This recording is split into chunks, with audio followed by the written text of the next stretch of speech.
Hello friends, how are you. कैसे हैं आप सभी लोग। आज हम आपके लिए एक नया टॉपिक यूनिट 2 हिस्ट्री में आप देखेंगे, जो है चैप्टर 9 क्लास 6 की जो पाठ्य पुस्तक है हमारे अतीत अवर पास्ट। तो देखेंगे खुशहाल गांव और समृद्ध शहर के बारे में कुछ सीखेंगे, देखेंगे, पढ़े लिखेंगे। तो देख सकते हैं हम लोग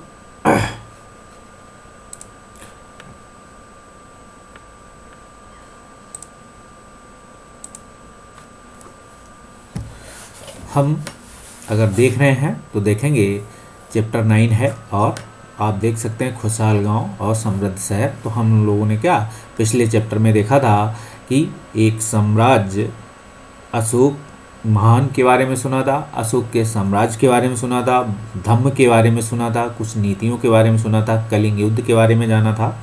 अब उसके बाद जब अशोक क्या करते हैं, धम्म की नीति अपना लेते हैं तो क्या होता है, गांव खुशहाल होने लगते हैं, आप ऐसे समझ सकते हैं, या शहर समृद्ध होने लगते हैं। क्योंकि क्या है, लोग अब एक दूसरे के साथ नैतिकता के साथ बात करने लगे या धम्म की नीतियों को अपनाने लगे। प्रशासन की नीतियों में क्या निर्देश हो चुका था बहुत सारी। तो हम जो भी चीज़ें देख रहे हैं आप देखेंगे हमारे अतीत अवर पास्ट क्लास 6 की जो पाठ्य पुस्तक है इसे देखेंगे हम। UPSC CSC UPPCS GS optional अगर आपका सब्जेक्ट है हिस्ट्री, यूपीएससी सीएससी में, पीसीएस में, यूपीपीसीएस नेट पीजीटी दे रहे हैं। और इसके साथ ही आप देखेंगे अगर खुशहाल गांव के बारे में जान रहे हैं, समृद्ध शहर को जान रहे हैं, तो आप इंडियन सोसाइटी को भी समझ रहे हैं साथ में। आप ध्यान रखिएगा, हम आपको लगभग इस चीज़ हर चीज़ में बता रहे हैं। साथ ही हम आपको बात करें आज के संदर्भ में कि आर्ट एंड कल्चर का जो पार्ट है तो देख सकते हैं इसके तहत ही आप सीखते चलेंगे। क्योंकि अब क्या ये बेसिक्स हैं और आपके दिमाग में चीज़ें बेसिक कॉन्सेप्ट रहेगा क्लियर, तो आपको लिखने में एनालिसिस करने में आसानी रहेगी। आप देखेंगे हम इस चीज़ की चर्चा कर चुके हैं। आज हम बात कर रहे हैं कि खुशहाल जैसे खुशहाल गांव और समृद्ध शहर। तो अगर इसके बात करें लोहे के औजार और खेती, तो आप देख सकते थे हम लोग इंडस वैली में क्या देख रहे थे, जो वहाँ क्या था, एक फाल मिले हुए थे। लोहे का प्रयोग आज एक आम बात है, आप देख सकते हैं। ये आज आयरन इंडस्ट्री एक भारत की बड़ी इंडस्ट्री है, आप देख सकते हैं। और लोहे की चीज़ें हमारी रोज़मर्रा की ज़िंदगी का हिस्सा बन गई हैं। उपमहाद्वीप में लोहे का प्रयोग लगभग 3000 साल पहले, आप देखेंगे 3000 साल पहले क्या है, महापाषाण कब्रों में मिल रही थी लोहे। हालांकि इंडस वैली में आप जाएंगे तो वहाँ आपको लोहे की प्रयोग नहीं मिलता है, लेकिन महापाषाण काल, आप दक्षिण भारत में जाएंगे जो कर्नाटका साइड जो महापाषाण कब्रें मिली हैं तो उसमें लोहे की चीज़ें मिली हुई हैं। आप देखेंगे उसमें लोहे के औजार मिले हुए थे, चाकू मिले थे, हथियार मिले थे। आप देख सकते हैं शिलाखंडों जो जहाँ लोगों को दफनाया जाता था तो वहाँ चीज़ें मिली हुई थी। इंडस वैली में ऐसी चीज़ें नहीं मिलती हैं। तो महापाषाण कब्रों में आप देखेंगे लोहे के औजार और हथियारों से बड़ी संख्या में चीज़ें मिली हुई थी। इसके साथ ही आप देखेंगे लगभग करीब आप 2500 वर्ष पहले लोहे के औजारों के बढ़ते उपयोग के प्रमाण मिलता है। आपसे क्वेश्चन कभी भी पीटी में पूछा जा सकता है, याद रखिएगा कि 2500 साल पहले से। इनमें से जंगलों के साफ करने के लिए कुल्हाड़ियाँ मिली हैं, जुताई के लिए हलों, आपके फाल। आप देखेंगे आज ग्रामीण समाज में जाएंगे तो जो बैलों द्वारा खेती होती है तो फाल मिलते हैं। लेकिन अब क्या है, अब मशीनरी आ गई, टेक्नोलॉजी आ गई, तो ट्रैक्टर के द्वारा जो जुताई होती है उसमें भी जो हल बनते हैं तो कहीं ना कहीं वो भी कुछ इस तरीके से फोल्डिंग मोल्डिंग होता है कि वो आपको एक फाल के रूप में दिखाई पड़ेंगे। आप कभी देख सकते हैं नेट पे। इसके साथ ही देखेंगे कि ये आप देखेंगे फाल और इनको कैसे, तो आप देखें औजारों की एक सूची, इसमें देख सकते हैं कि एक हसिया है, आप इसको देख सकते हैं कौन सा हसिया है, कुल्हाड़ी है और जो है सरसी है, संसी बोल सकते हैं सरती, तो आप सरसी को देख सकते हैं, आप इसमें कुल्हाड़ी को देख सकते हैं और एक हसिया। तो उस समय के औजारों का वर्णन है, आज से 2500 साल पहले की ये घटना है, आप याद रखिएगा। हम बात करेंगे लोहे की ऐसी 5 चीज़ों की सूची बनाओ जिनका प्रयोग आप रोज़ करते हो। तो आप यहाँ 5 चीज़ों को समझ सकते हैं जो आपके पास 5 चीज़ें हों, ठीक है। जैसे क्या है, सरदार लोग पंच केस रहते हैं तो उसी तरीके से आप भी 5 चीज़ें बना लीजिए। हम बात करेंगे कृषि उत्पादन बढ़ाने के लिए उठाए गए अन्य कदमों की सिंचाई। तो आप देखेंगे कृषि उत्पादन बढ़ाने के लिए कौन कौन से कदम उठाए गए हैं, तो देखेंगे समृद्ध गाँव के बिना राजाओं तथा अन्य राज्यों का बने रहना मुश्किल था। पहला है कि समृद्ध गांव के बिना आप देखेंगे कोई भी, आज भारत में क्या है, आज किसान जो आंदोलन हो रहा है, सरकार को हमें लग रहा समझना चाहिए कि बिना समृद्ध गांव के जो है कोई भी राजनेता, कोई भी राज्य समृद्ध नहीं हो सकता, क्योंकि भारत गांव में बसता है आज भी लगभग जो है 50 से 60% की बीच, पहले 60% था। अब हम बात करेंगे अभी भी क्या है भारत में, आप अगर देख सकते हैं जनसंख्या के आंकड़े की कितनी परसेंटेज क्या है नगरीकरण है, अभी बाकी लोग अभी गांव में ही बसते हैं। तो आप देख सकते हैं कि बिना समृद्ध के गांव, और गांव है तो किसान है तो खेत हैं। तो आप किसान की पॉलिसी को या कहेंगे एग्रीकल्चर पॉलिसी को रिव्यू करना या उनकी बात को सुनना चाहिए। हम समृद्ध गांव के बिना राजाओं तथा उनके राज्यों का बने रहना मुश्किल था। तो आप देखेंगे जिस तरह कृषि के विकास में नए औजार और रोपाई महत्वपूर्ण कदम थे, इसी तरह सिंचाई में काफ़ी उपयोगी साबित हुई। आप देखेंगे समय सिंचाई के लिए आप क्या थे, नहरें हैं, कुएं हैं, तालाब हैं, कृत्रिम जलाशय बनाए गए। उस समय के समय आप देखेंगे ये सारी चीज़ें, चाहे मौर्य साम्राज्य हो, चाहे उससे पहले कहूँ और भी साम्राज्य रहे हों। तो दक्षिण भारत में जाएंगे चोल अन्य, तो आप देखेंगे बेंगी, चेर, पांड्या, सभी जगह आपको नहरें, कुएं, तालाब, कृत्रिम जलाशय बनाए गए थे। इसी तरह के दक्षिण भारत में आएंगे तो वहाँ भी आपको चीज़ें दिखाई पड़ेंगी, आप इनकी एनालिसिस कर सकते हैं। हम बात करेंगे अगर कि कृषि उत्पादन बढ़ाए जाने के लिए कौन कौन से कदम जो है राज्य या राजाओं द्वारा उस समय उठाए गए थे। तो राजाओं द्वारा कृषि के उत्पादन क्यों बढ़ाना जरूरी था, क्योंकि अब क्या था, राज्य, नए नगरों का विकास, राज्य जब साम्राज्य में कन्वर्ट हो रहा था तो अधिक सेना, अधिक अधिकारी, अधिक जो है प्रशासनिक पद पे लोग बैठते थे तो उनको क्या राजस्व को वेतन देना था। तो आप देखेंगे राजा को सेना, महल, किले बनवाने के लिए धन चाहिए था। अब सेना रखेंगे तो उसको बनाने के लिए क्या है, घर बना के देना पड़ेगा, या उनको रखने के लिए देगा, महल में अपने लिए बनाएंगे या अन्य अपने अधिकारियों के लिए क्या है कुछ घर बना के देगा। और देखेंगे किले बनवाने के लिए धन चाहिए। तो आप देख सकते हैं तो इसके लिए कहाँ से कर आएगा, तो कर क्या होगा, इसके लिए उन्होंने क्या है ऐसी व्यवस्थाएं की जिससे गांव समृद्ध हों, किसान खुशहाल हों। तो वो किसानों से इसके लिए कर लेते थे। आपको इस सीक्वेंस में लगाना है, मैंने इसे सीक्वेंस में लगा दिया है यहीं पे, तो देख सकते हैं इसके लिए वो किसानों से कर लेते थे। तीसरे पॉइंट पे आएंगे, कर अदा करने के लिए किसानों को उत्पादन बढ़ाना था। इसके लिए अब किसान अगर कर देंगे तो कैसे कर देंगे, इसके लिए उत्पादन बढ़ाना चाहिए था। और ये काम कभी संभव होगा, ये काम सिंचाई से संभव होना था, और सिंचाई से संभव था। और सिंचाई का काम क्या है, इरिगेशन डिपार्टमेंट राज्य सरकार के पास। तो आप देखेंगे इरिगेशन में क्या राजाओं ने सिंचाई को योजना बनाई और धन खर्च किया इससे लोगों का, और इसमें लोगों द्वारा परिश्रम किया गया। जब धन सरकार ने खर्च किया तो लोगों ने परिश्रम किया, और परिश्रम किया तो कृषि उत्पादन बढ़ गया, कृषि उत्पादन बढ़ा तो राजस्व बढ़ा, राजस्व बढ़ा तो किसानों को लाभ मिला, और लाभ मिला तो क्या हुआ, अब उत्पादन की अनिश्चितता घट गई, अब लोगों के पास समृद्धि हो गई। उसी तरीके से जैसे जब देश 1947 में आज़ाद होता है तो आप देखेंगे उस समय क्या था, लोग सरकार के पास बहुत सारे चीज़ें बनवाने के लिए धन चाहिए था, इतना टैक्सेशन की व्यवस्था नहीं थी। तो क्या थे, उन्होंने कुछ ऐसी धीरे धीरे चीज़ें की जिससे क्या है किसानों की आय में बढ़ोतरी हो। तो आप देखेंगे जो 5 ईयर प्लान स्टार्ट किए गए थे वो किसानों से रिलेटेड थे, हैवी इंडस्ट्री से रिलेटेड थे। तो कहीं ना कहीं वेलफेयर की योजना धीरे धीरे लोगों को राज्य बढ़ा। आप वहाँ से भी ऐसे आज के समय में समसामयिक में अगर तुलना मेंस में आंसर राइटिंग करने को पूछी जाए आपसे तो आप ऐसे ही कर दीजिए। हम देखेंगे गांव में कौन लोग रहते थे, अगर बात करें तो देखेंगे इस उपमहाद्वीप के दक्षिण तथा उत्तरी हिस्सों के अधिकांश गांव में क्या है कम से कम 3 तरह के लोग रहते थे। आप देखेंगे उपमहाद्वीप भारत क्या है, भारत एक उपमहाद्वीप में है। तो आप देखेंगे भारतीय द्वीप, तो दक्षिणी और उत्तरी हिस्सों की बात अगर हम इस हिस्से में ऐसे काट दें नॉर्थ वेस्ट, तो आप देखेंगे नॉर्थ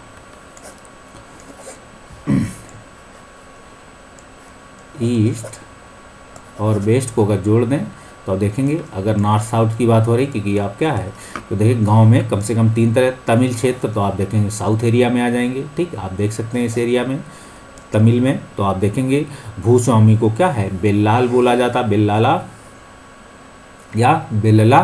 तो आप देखेंगे और साधारण हलवाओं को क्या उड़बार। आप देख सकते हैं क्वेश्चन कभी आपसे पूछा जाए कि गांव में दक्षिण भारत में तो भूस्वामियों को, तमिल क्षेत्र के बड़े भूस्वामियों को बोला जाता था बेल्ला, और साधारण हलवाहों को उड़बार बोला जाता है। ये सभी पीटी में क्वेश्चन पूछे जाएंगे, याद रखिएगा इन्हें।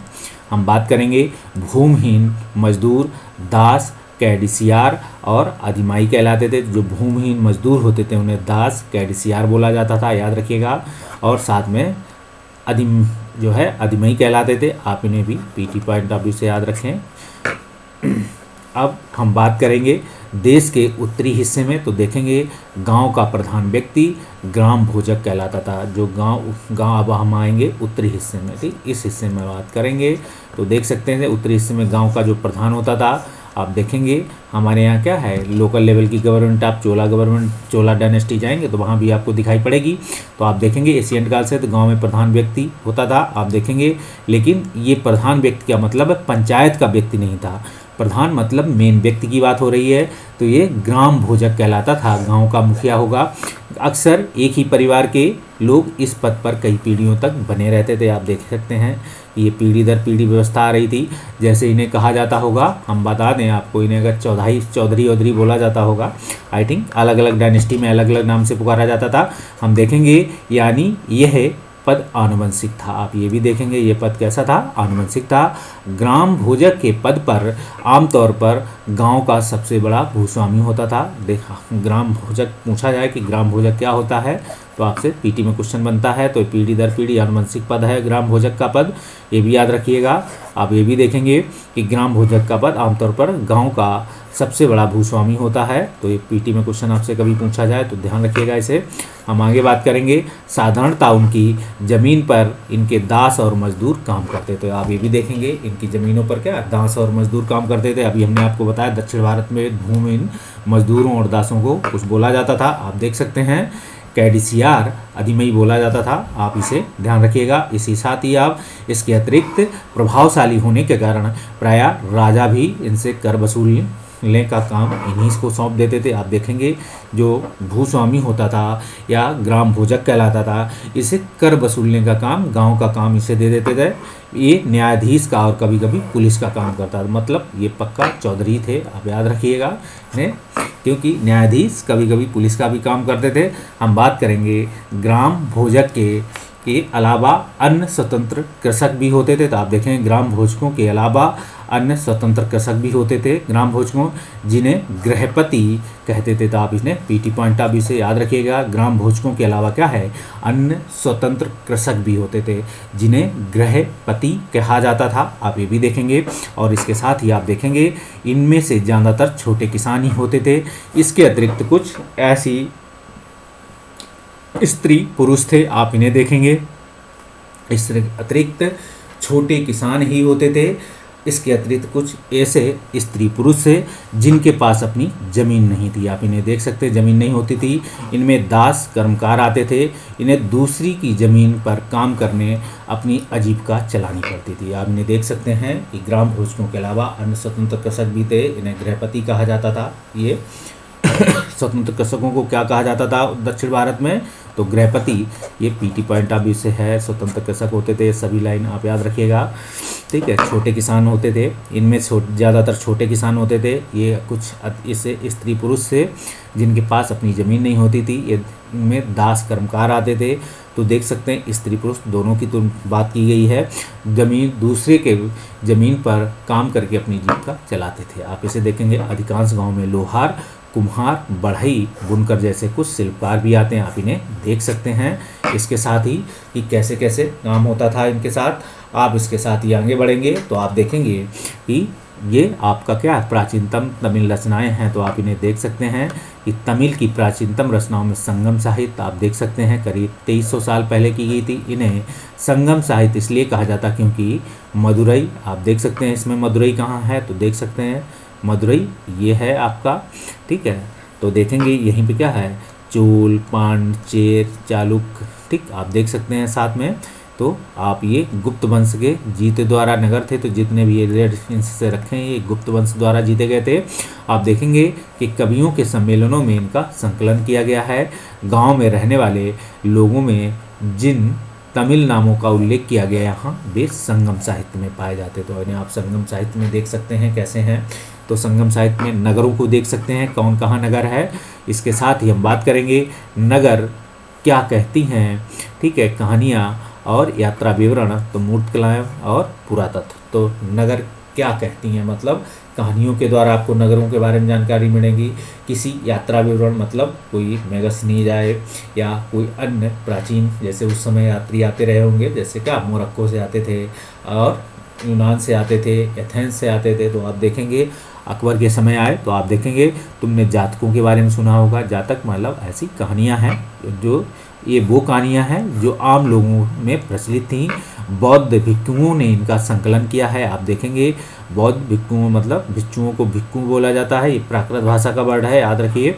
यहाँ अनेक जातक कथा दी गई जिनमें बताया गया है कि एक निर्धन किस तरह धीरे धीरे धनी बन जाता है। आप इसकी कहानियाँ देखेंगे। हम देखेंगे प्राचीन नगरों के जीवन के बारे में। हमें कुछ अन्य स्रोतों से पता चलता है कि शहरों, गांव या फिर जंगलों के जीवन से जुड़ी घटनाओं को मूर्तिकार कलात्मक ढंग से उकेरते थे। तो आप देखेंगे प्राचीन नगरों के जीवन के बारे में हमें कुछ अन्य स्रोतों का पता चलता है। तो प्राचीन नगरों के जीवन के बारे में आपको कैसे स्रोतों का पता चलता है?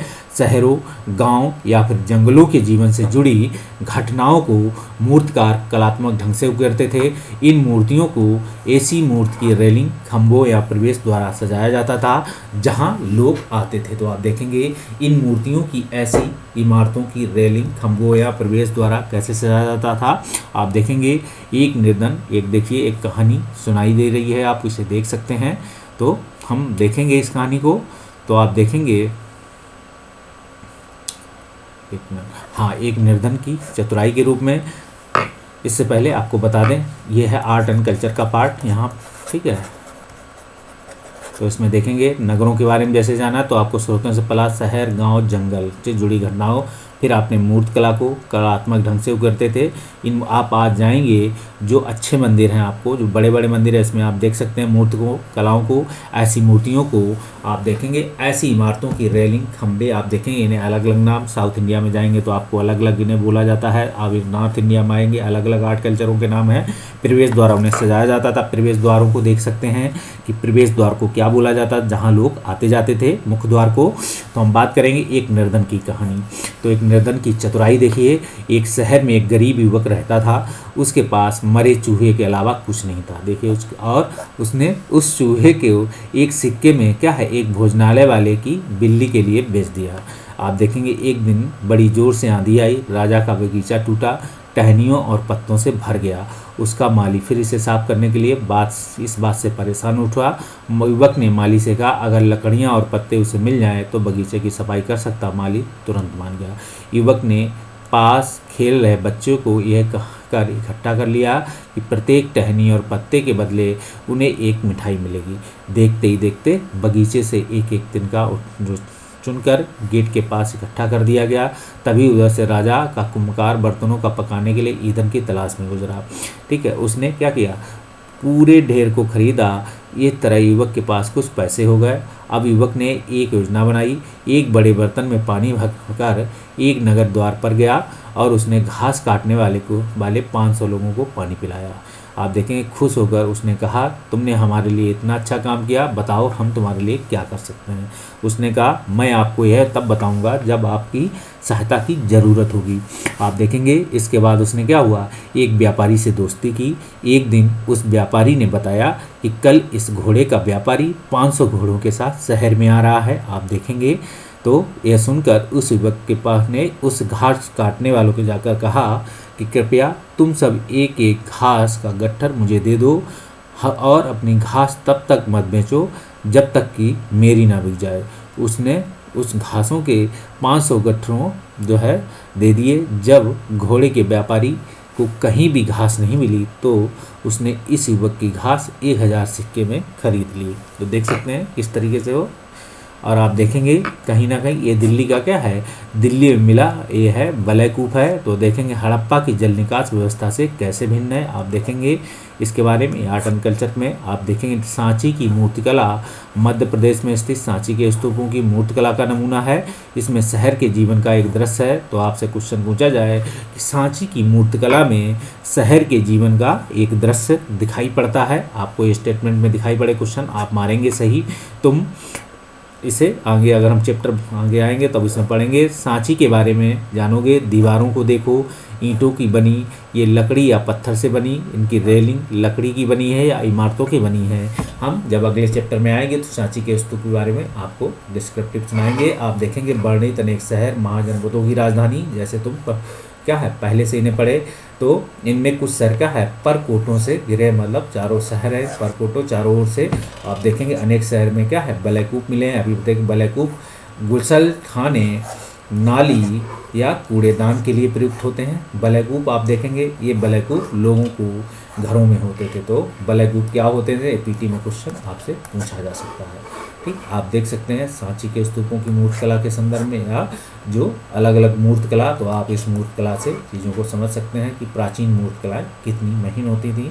हम बात करेंगे बाजारों, महलों, बाजारों तथा आम घरों के अवशेष बहुत ही कम मिले हैं, तो संभवतः लकड़ी, मिट्टी, कच्ची ईंटों और छप्पर से बने होने के कारण ज़्यादा समय तक टिक ना पाए। भविष्य में पुरातत्व उनकी खोज कर सकते हैं। तो आप देखेंगे महल, बाजार, आम घरों के अवशेष अब बहुत कम मिल रहे हैं उस समय के।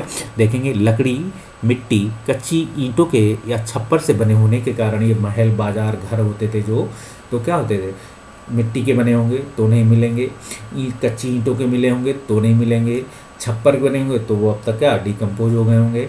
और आप देखेंगे कहीं ना कहीं छप्पर किससे, घास फूस से बनाया जाता है जो झोपड़ी टाइप की होती है। इसके साथ ही हम बात करेंगे पुरातत्वविद इनकी खोज भविष्य में कर सकते हैं, हो सकता है कोई नई टेक्नोलॉजी इनके पास आ जाए। तो आप देख सकते हैं प्राचीन शहरों के बारे में आप वहाँ गए नाविकों और यात्रियों से विवरण से पता दे पूछ सकते हैं, कभी आप जाए ऐसे विस्तृत किसी विवरण एक अज्ञात यूनानी नाविक का है, जिन जिन पत्तनों पर हुआ गया उनके बारे में उसने लिखा है। तो एक ऐसा ही स्थान आप देखेंगे भरूच, तो आप देख सकते हैं भरूच के बारे में ये क्या है, ये गुजरात का एक पत्तन है, आज भी है, इसे याद रखिएगा। हम बात कर रहे हैं तो हम बात करें बेरी गाजा, भरूच या यूनानी नाम का ये कहानी है। आप देखेंगे बेरी गाजा की सकड़ी खाड़ी में, ठीक है, समुद्र से आने वाले नाविकों के लिए नाव चला पाना बहुत मुश्किल होता था। तो बेरी गाजा की सकड़ी खाड़ी समुद्र में कहाँ है, आप इसे ढूंढ सकते हैं मैप में देखें। और आप ज्योग्राफी वाले राजा द्वारा नियुक्त कुशल और अनुभवी स्थानीय मछुआरों से यहाँ जहाज़ ला सकते थे। आप देखेंगे बेरी गाजा में शराब, तांबा, टिन, शीशा, मूंगा, पुखराज, कपड़े, सोने, चांदी के सिक्कों का आयात होता था बेरी गाजा में। तो बेरी गाजा पीटी पॉइंट ऑफ व्यू से आपके लिए बहुत इंपॉर्टेंट है। हिमालय की जड़ी बूटियाँ हैं, हाथी दांत हैं, गोमेद है, कार्लियन है, सूती कपड़ा है, रेशम है, इन इत्रों से किया जाता था। राजा के लिए विशेष व्यापारी उपहार लाते थे, इनमें चांदी के बर्तन थे, गायक किशोर थे, सुंदर औरतें थे, अच्छी शराब थी, उत्कृष्ट महीन कपड़े शामिल थे। बेरी गाजा में आयात और निर्यात होने वाली चीज़ों की सूची बनाओ और चीज़ें बताओ कि उनका उपयोग हड़प्पा तरह से युग जो हड़प्पा युग में नहीं होता था। तो मिलते हैं दोस्त अगले वीडियो में, और आई होप हमारा आपको भी वीडियो अच्छा लगा होगा। और जैसा भी लगे आप हमें कमेंट करके बताएं, कुछ कमी हो वो बताएं, कुछ अच्छा लगा हो वो बताएं। तो मिलते हैं अगले वीडियो में, तब तक के लिए बाय बाय।